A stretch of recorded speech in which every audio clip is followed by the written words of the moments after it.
नमस्कार, मैं बिहार जन संवाद चकिया यूट्यूब चैनल के माध्यम से अभी जो मैं यहाँ पे कॉलेज प्रशासन के बीच में आने का काम किया, यहाँ मेरी आज का जो मैंने सबसे बड़ी समस्या बच्चों का देखा, कल भी मेरे को सुनने को मिला था कि बच्चे लोगों की बहुत सारी फॉर्म्स फिलअप्स में परेशानियाँ आ रही हैं, क्योंकि कहीं न कहीं से कुछ प्रशासनिक रूप से कॉलेज प्रशासन के माध्यम से सारी सुविधाओं का पूरा नहीं हो पाना, इसकी समस्या है।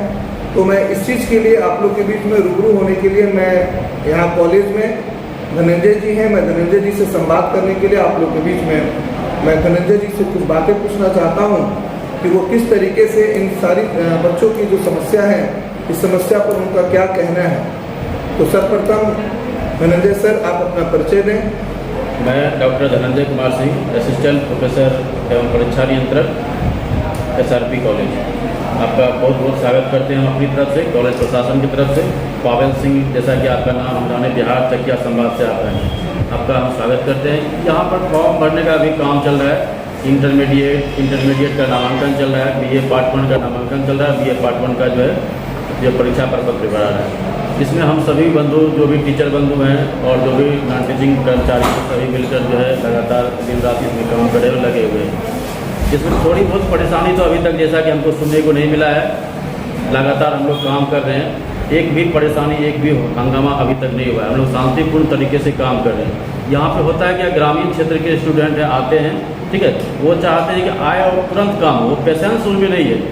इसी कारण जो है थोड़ा बहुत वो सब एग्रेसिव हो जाता है। एक तो कैंडिडेट लेके नहीं आता है, उसका कैसे वेरीफाई किया जाएगा, विद्यार्थी जेल में है कि कहाँ है, इस पर थोड़ी समस्या होती है। तो वो लोग, और किसी भी तरीके की कोई समस्या नहीं है, सबका फॉर्म जैसे भी होगा हम लोग फॉर्म भरवाने का काम करेंगे, क्योंकि वो यहाँ के छात्र हैं। उसको भविष्य में कोई परेशानी होने का मतलब है कॉलेज की परेशानी का होना, इसलिए किसी भी तरीके की परेशानी उसको नहीं होने देंगे। एक निश्चित निर्धारित समय सीमा पर उसका फॉर्म भरा लिया जाएगा। सर, आज जैसे कि शनिवार है और बिहार विद्यालय परीक्षा समिति के द्वारा जो समय निर्धारित किया गया है वो 25 तारीख का लास्ट डेट है। क्या ऐसा लगता है कि आपके यहाँ जो स्ट्रेंथ है, आपका टोटल कितना स्ट्रेंथ है, जिसमें आप लोगों ने कितना अभी तक फॉर्म फिलअप कर लिया है और कितना लगभग बाकी होगा? मेरे पास 512 साइंस में, 512 आर्ट्स में और 512 कॉमर्स में सीट है। इंटरमीडिएट का वो जो परीक्षा पत्र रहा है, इसमें जो भी जितना भी कल तक फॉर्म आया सबका डेटा अपडेट है, ठीक है। अब स्टूडेंट 24 तारीख तक हम लोग अपना 23 तारीख तक निर्धारित किए हैं, लास्ट डेट आगे बढ़ी है, और 24 हम लोग अपना रिजर्व रखे हैं सबको मिलाने के लिए, किसी का छूटे नहीं। अब लोग 24 को आएगा, 24 को शाम में आएगा, तो उसका डाटा अपडेट नहीं हो पाएगा, तो इसके लिए कॉलेज जिम्मेवार नहीं है। आप निर्धारित आज 23 है, आज आप 4 बजे तक आइए, आपका फॉर्म लिया जाएगा और कल हम लोग एक एक फॉर्म को फिर से वेरीफाई करेंगे। इसलिए किसी भी प्रकार का हम लोगों के पास कोई परेशानी नहीं, जितना फॉर्म आया है सब अपडेट है अभी तक। और सर, इसके अलावा इंटरमीडिएट के अलावा भी BA पार्ट 1 और ये सब का भी फॉर्म फिलअप हो रहा है, तो वो सबको आप लोग कैसे हैंडल कर रहे हैं? हम अपने जितने भी कर्मचारी हैं सबको जो है अलग अलग ड्यूटी निर्धारित कर दिए कि ये BA पार्ट 1 का भरेंगे, ये BA एडमिशन लेंगे, ये BA पार्ट 1 का फॉर्म भरेंगे, ये इंटरमीडिएट का नामांकन लेंगे, इंटरमीडिएट का फॉर्म भरेंगे। वो हम लोग थोड़ी बहुत परेशानी हम लोगों को हो रही है पहले की अपेक्षा, क्योंकि एक साथ 4 वर्क हो रहा है, ठीक है। इसलिए थोड़ी बहुत हम लोगों की परेशानी है, वो इसकी परेशानी हम लोग स्टूडेंट पे नहीं दे रहे हैं। दिन रात काम करके, एक्स्ट्रा टाइम में भी काम करके उनको अपडेट कर रहे हैं। सर, अगर मैं अपने संवाद के माध्यम से, जैसे मैंने एक चीज़ देखा कि मैं DPTS इंटर कॉलेज में भी और सारे जो चकिया में कॉलेजेस हैं, प्लस जो +2 हाई स्कूल है, अपग्रेडेड हाई स्कूल, अभी कन्या विद्यालय और बॉयज़ BAP में भी मैं जाने का काम करूँगा। लेकिन सबसे बड़ी बात है कि आपका कॉलेज तो इंटरमीडिएट के साथ साथ ग्रेजुएशन से भी रिलेटेड है, और यहाँ पे जो स्ट्रक्चरल रूप से बहुत हैवी लोड है, ये बैंक चलान के माध्यम से आपका पेमेंट होता है। पेमेंट प्रोटोकॉल कैसे मेंटेन करते हैं आप लोग? विद्यार्थी के किन किन फॉर्म फिलअप्स के लिए क्या हेल्प डेस्क आपने रखा है? यहाँ पे देखिए, मेरे पास स्ट्रेंथ लगभग जो है आपको बताएं, इंटरमीडिएट में 512 साइंस, 512 आर्ट्स और कॉमर्स में लगभग 3000, मेरे पास 3200 के आसपास BA पार्ट 1 का जो है पिछले साल नामांकन हुआ, उसका फॉर्म भराना है, और लगभग वही 3000 के आसपास जो है नामांकन भी होगा BA पार्ट 1 में, ठीक है। इसके लिए हम लोग अलग अलग काउंटर बना करके उसका ले रहे हैं, किसी तरह की कोई परेशानी नहीं है। जहाँ तक जो फॉर्म वेरिफिकेशन में है, अभी हम लोग उसका सिर्फ वेरिफिकेशन करके, उसका सब सर्टिफिकेट वेरिफिकेशन करके, उसका नाम, पता, जाति सब सही है कि नहीं, उसका अंक पत्र देख करके उसका नामांकन ले रहे हैं। ये ऑनलाइन माध्यम से हम लोग गेटवे के माध्यम से पेमेंट लेते हैं और उसका सारा रिसिप्ट है। उसमें हम लोग एक लाइन नोट करके नीचे लिख दिए हैं कि पेमेंट वेरिफिकेशन में किसी भी प्रकार की त्रुटि होगी तो और आप पे साइबर क्राइम एक्ट के तहत केस होगा। जैसा कि आप लोग जानते भी हैं कि इसमें फ्रॉडगिरी का मामला आएगा, ठीक है। और अभी 4 काम एक साथ हो रहा है तो 4 काम में पेमेंट वेरिफिकेशन तुरंत ये संभव नहीं है। उसका ये हम लोगों का इंटरनल मामला है कि पेमेंट में जो पकड़ाएगा उस पर हम लोग या तो फिर वो पेनल्टी देते या हम लोग उसके लिए स्वतंत्र हैं साइबर क्राइम एक्ट करने के लिए। वो हम लोग जैसे सब काम हो जाएगा मेरा, उसके बाद हम लोग एक एक फॉर्म को वेरीफाई करेंगे, किसका पेमेंट आया है, किसका पेमेंट पेंडिंग है या फिर फ्रॉडगिरी किया है। फ्रॉडगिरी किया है तो निश्चित रूप से हम उस पर पहले तो चाहेंगे कि स्टूडेंट है तो पेमेंट कर दे, नहीं तो फिर उसको हम लोग स्वतंत्र हैं, क्योंकि हम अपने नोटिस में भी दे दिए हैं कि आप पे हम लोग निर्णय लेने के लिए स्वतंत्र हैं। सर ग्रेजुएशन के बच्चों के लिए कब तक का डेट निर्धारित किया गया हुआ है? ग्रेजुएशन में जैसे BA जो है पार्ट 1 का जो फॉर्म भरने का था 21 का, उसको निर्धारित करके जैसे कि आदेश आया यूनिवर्सिटी का कल शाम तक, उसको 28 तक निर्धारित किया गया। तो उसको हम लोग 27 तक लेंगे, क्योंकि 28 लास्ट डेट है। 27 तक लेकर के हम लोग फिर एक एक फॉर्म को वेरीफाई कर लेंगे। एक आध छोटे बच्चे जो आएंगे, माने किसी कारण बस छूट गया आ गया, उसको भी हम लोग कंसिडर करके उसका कर लेंगे। उसका 28 तक डेट है, तो 27 तक लेकर के रेयर केस में जो आएंगे उसको हम 28 को लेकर के उसका एक फॉर्म भरवा लेंगे। सर ग्रेजुएशन में आपकी स्ट्रेंथ क्या है? ग्रेजुएशन में मेरा जो स्ट्रेंथ है सर BA पार्ट 1 में, उसमें लगभग हम लोग 3200-3300 तक स्पॉट मिला के एडमिशन हो जाता है। 3000 और 3200 के आसपास एग्जैक्ट डाटा यही है, एक रफ डाटा इसी के बीच में रहता है मेरा एडमिशन। हाँ सर, जैसे कि अभी तो फॉर्म फिलअप हो रहा है और उसके अलावा मैं शैक्षणिक व्यवस्था और मूलभूत सुविधाएं जो आपके महाविद्यालय में पाने से तो बहुत बेहतर देखा है, इससे कोई दो राय नहीं है। NAC के माध्यम से ग्रेड B2 का कॉलेज है और उसके भी मैं बहुत सारा चीज़ें सब चकिया में बदलता हुआ दिख रहा है। पूर्व में भी मैंने SRP कॉलेज को मैंने देखा, उसके भवन के संबंधित बातों को देखा, लेकिन आज मूलभूत सुविधाओं के संबंधित में मैं आपसे कुछ जानना चाहूँगा। आप तो चकिया के यहाँ के स्थानीय निवासी हैं, इसलिए ज़्यादा पता होगा कि आप 1969 से कॉलेज है, आप यहाँ के छात्र हो सकता है, यहाँ पढ़े भी होंगे या स्थानीय आप हैं, तो निश्चित रूप से कॉलेज की जो है उपलब्धि और जो अभी क्या परेशानी है निश्चित रूप से रूबरू होंगे। हम यहाँ पे 2 साल पहले आए, ज्वाइनिंग किए हैं, ठीक है। शैक्षणिक व्यवस्था जिस समय हम लोग आए उस समय कुछ माहौल कुछ अलग था, लेकिन हम अपने स्तर से व्यक्तिगत स्तर से शिक्षकों का सहयोग लेकर उसमें बहुत कुछ परिवर्तन करने का कोशिश किए हैं। वर्तमान जो प्रचार महोदय वो भी लगातार प्रयासरत हैं कि और जो नामांकन सर प्रभारी में है, प्रभार में ये भी चाह रहे हैं कि लगातार हम लोग जितने भी शिक्षक बंधु लगातार चाह रहे हैं कि यहाँ पर जो है शैक्षणिक गतिविधि बढ़े, क्योंकि ये सब जो हम काम करते हैं ये मेरा काम नहीं है, ये सब जो है नॉन टीचिंग का काम है। उसमें मुख्य रूप से जो भी अधिकारी हैं वो सिर्फ बिजी रहे, किसी का प्रॉब्लम है तो वो सुनेंगे, और मेरे जितने भी शिक्षक बंधु हैं वो शैक्षणिक गतिविधि में रहेंगे तो वो ज़्यादा अच्छा है, जैसा कि वो रहते भी हैं। एक भी स्टूडेंट आते हैं, सर हिंदी के हैं, उधर कैमरा दिखाइएगा, सर हिंदी के हैं, वो निश्चित रूप से 3-4 क्लास लेते हैं, सर हिस्ट्री के हैं, हम भी हिस्ट्री के हैं, और सब टीचर हैं, वो लगातार जो है शैक्षणिक गतिविधि के लिए ही काम करते हैं।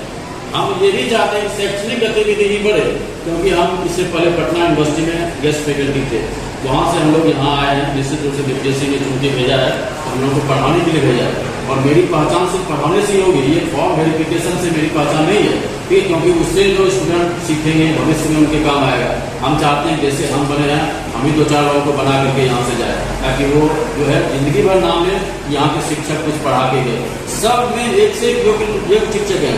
सर पंजाब यूनिवर्सिटी में पढ़ाया, महिला कॉलेज में 10 साल पढ़ाने का इनको अनुभव है, लेकिन इनकी शैक्षणिक योग्यता को कौन यहाँ पहुँचा है? वो पढ़ने आएंगे तब ना, यहाँ तो सिर्फ आता है बोनाफाइड पे साइन कर दीजिए, सर के साथ अभद्र व्यवहार कर देते हैं, हम लोगों के साथ अभद्र व्यवहार कर देते हैं। उसको पता नहीं है कि यहाँ पे चपरासी का पता जो है प्रभार प्रिंसिपल महोदय से पूछते हैं कि वो सर कहाँ है, वो सर कहाँ है।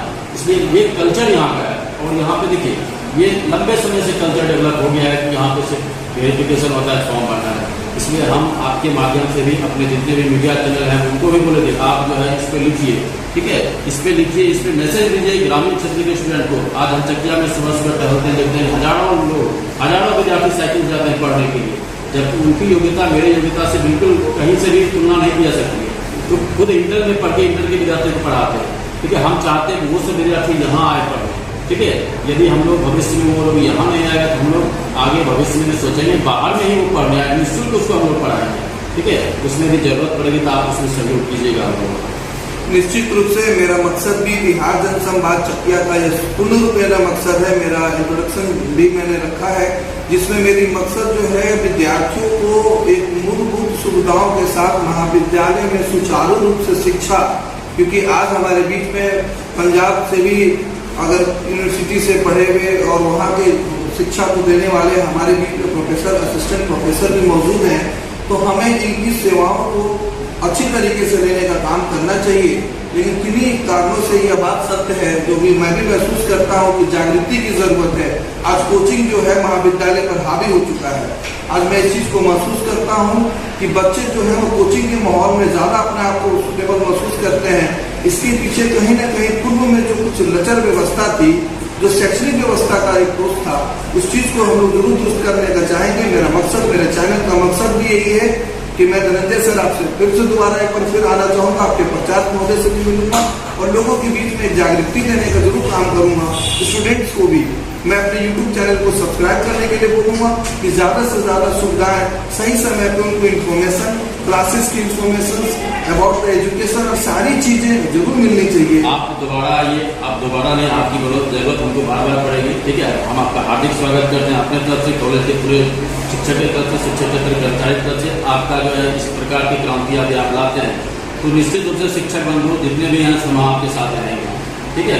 आप सब इस पर निश्चित प्रहार कीजिए। हम छात्र नेता भी यहाँ पर है, सन्नी है, विशाल है, विवेक जी है, इन सबसे हम लोग आह्वान किए, पहले भी आह्वान किए हैं कि मेरी पहचान, शिक्षक की पहचान जो है सिर्फ पढ़ाने से, इन लोगों से भी हम लोग फिर से रिक्वेस्ट करते हैं, आपसे हम पुनः दोबारा रिक्वेस्ट करते हैं कि आप जो है शैक्षणिक गतिविधि बढ़ाने पर जो है काम कीजिए, ताकि यहाँ के देखिए, यहाँ पे जो है जो क्षेत्र है वो पिछड़ा क्षेत्र है, इसमें ग्रामीण क्षेत्र के लोग आते हैं, उनके पास पैसे नहीं है, वो कोचिंग में दिन 300 महीना देते हैं, तो 24 महीने पढ़ते 7200 उनका लगता है और उसको हम फ्री पढ़ाएंगे, उसको फ्री पढ़ाएंगे यदि वो यहाँ पे पढ़ना चाहते हैं, ठीक है। कुछ लोग दूर के आते हैं, निश्चित रूप से 10 किलोमीटर साइकिल से, उनकी समस्या हम समझ सकते हैं, ठीक है। लेकिन उनके लिए यदि व्यवस्था हो तो हम लोग रिक्वेस्ट है कि आप बाहर की जगह दीजिए, हम लोग सुबह में फ्री हैं, शाम में फ्री हैं, हम शिक्षक बंधु जाके वहाँ पर निःशुल्क सारी जो भी हम लोग का श्रम लगेगा, आर्थिक यदि हम लोग को हानि लगेगा वो भी हम देने के लिए तैयार है, ठीक है। उस पर हम लोग को काम करना है। और यहाँ पर जो शिक्षा चंपारण की जो पहचान रही है, ये अभी बिहार में भले इसकी छवि धीरे धीरे खराब हो रही है, ठीक है। शिक्षा के माध्यम से इसका थोड़ा सा ग्राफ जो है गिर रहा है, लेकिन ये कभी वर्ल्ड लेवल पर ये चर्चित जगह था। हम लोग चाहते हैं कि फिर से ये इसकी जो है उपलब्धि पुनः उससे भी बढ़ती जाए। ये बिल्कुल आपकी बात से मैं सहमत हूँ। इससे पूर्व में भी नालंदा विश्वविद्यालय पूरे विश्व में अपना नाम स्थापित कर रखा है। चंपारण महात्मा गांधी विश्वविद्यालय की भी स्थिति ऐसी दयनीय है। यहाँ के स्थानीय सांसद महोदय ने उसके पहल करके जरूर महात्मा गांधी महाविद्यालय का निर्माण करने में वहाँ भूमिका निभाया, लेकिन मैं जरूर जागरूक करूँगा इस चैनल के माध्यम से। और मैं थोड़ी सी बात अभी रखूँगा अपने छात्र नेता सनी कुमार से। सनी जी, आपको कैसे लगता है कि आज आपके परीक्षा नियंत्रक जी जो सवाल जो मुद्दा जो रख रहे हैं, इन मुद्दा को देखते हुए संगठन के माध्यम से आप बच्चों के बीच में कैसे जागरूकता फैलाएंगे? क्योंकि सबसे बड़ी चीज मैं जो अभी तक आया हूँ और देखा हूँ कि बच्चों के बीच में फॉर्म फिलअप से संबंधित भी जानकारी सही तरीके से नहीं हो पा रहा है। भैया, हम लोग के फॉर्म भरना या हेल्थ टैक्स लगाना हम लोग कितने बार, और जितने छात्रों को यहाँ परेशानी होती है उसको हम लोग बैठ कर सॉल्व करते हैं। जैसे फॉर्म भरने में दिक्कत हो रहा है, डॉक्यूमेंट्स क्या क्या लगेगा वो उतना तक बताते हैं हम लोग। और रहा बात है पढ़ने के लिए, तो हमने इसके खिलाफ इसके लिए कितना बार वीडियो बना के सोशल मीडिया पे डाले हैं। यहाँ तक लगभग हम लोग इसके पूर्व में जो प्रचार थे शफीक आलम सर, उनसे हम ऑर्डर लगे, लगभग हम 3-4 कोचिंग पे घूमे हुए थे। वहाँ पे जागरूकता फैलाव में कि आप लोग एक ग्रामीण क्षेत्र से आते हैं, आपके पिताजी उतना नहीं कमाते, आपके पिताजी मजदूरी करते हैं, ठेला चलाते हैं, रिक्शा चलाते हैं, और आप जाके वहाँ पे 3000-4000 सालाना दे रहे हैं, कहाँ से आएगा? यहाँ पे महाविद्यालय में जैसे हमारे धनंजय सर है तो BPSC क्वालिफाई करके वहाँ से आके प्रोफेसर बने, तो उनसे ज़्यादा ज्ञान, इनसे ज़्यादा ज्ञान तो बाहर टीचर का तो नहीं होगा। और ये निःशुल्क यहाँ पे पढ़ाई दिया जा रहा है, हर सुविधा दिया जा रहा है। यहाँ से लाइब्रेरी से लेके यहाँ से पढ़ने के लिए पंखा उनका सारा चीज़ का व्यवस्था है, फिर भी छात्र नहीं आ रहा है। छात्र को लग रहा है कि नहीं हमको कोचिंग में अच्छा, तो इस पर हम लोग बहुत जागरूकता फैलाया है, लेकिन छात्र समझते नहीं है, उनको बाहर का ही पढ़ाई अच्छा लगता है। और सर बीच में हमारा एक नियम भी लगा दिए थे कि इससे भी छात्र हमारे कॉलेज में आएंगे, इससे सर का भी बहुत अच्छा कदम था इस, और आगे भी करेंगे। और आगे भी हम सर से रिक्वेस्ट करेंगे ऐसा और भी कुछ लॉजिक को लगाइए जिससे छात्र मजबूर होके आए। अब तो ऐसे कोट पकड़ने और पैर पकड़ने से वो आ नहीं गए हैं, उनको मजबूर कीजिए, क्या कि यहाँ पे शिक्षा का मंदिर है, और इस मंदिर में जब छात्र ही नहीं रहेंगे तो शिक्षा का मंदिर का क्या बिल्कुल सही बात है। मैं सभी जी आपको जरूर आश्वासन देना चाहूँगा कि मैं इसमें आपके साथ रहूँगा और बिहार जन संवाद चकिया यूट्यूब चैनल के माध्यम से मैं आपसे चाहूँगा कि आप ज़्यादा से ज़्यादा बच्चों को बीच में सब्सक्रिप्शन दें, जिससे कि मैं इस यूट्यूब चैनल के माध्यम से सारी बातें जो मूलभूत रूप से बच्चों को चाहिए, विद्यालय में बच्चों का टर्न अप ना होना ये बहुत बड़ी समस्या है। इस समस्या पर मैं आप लोगों के साथ अपने कॉलेज प्रशासन के सहयोग में मैं जरूर चाहूँगा इन्फॉर्मेशन बनाए और मैं ज़्यादा से ज़्यादा इस चीज़ को मैं चकिया के हर लोगों के बीच में पहुँचाने का काम करूँगा। धन्यवाद, नमस्कार।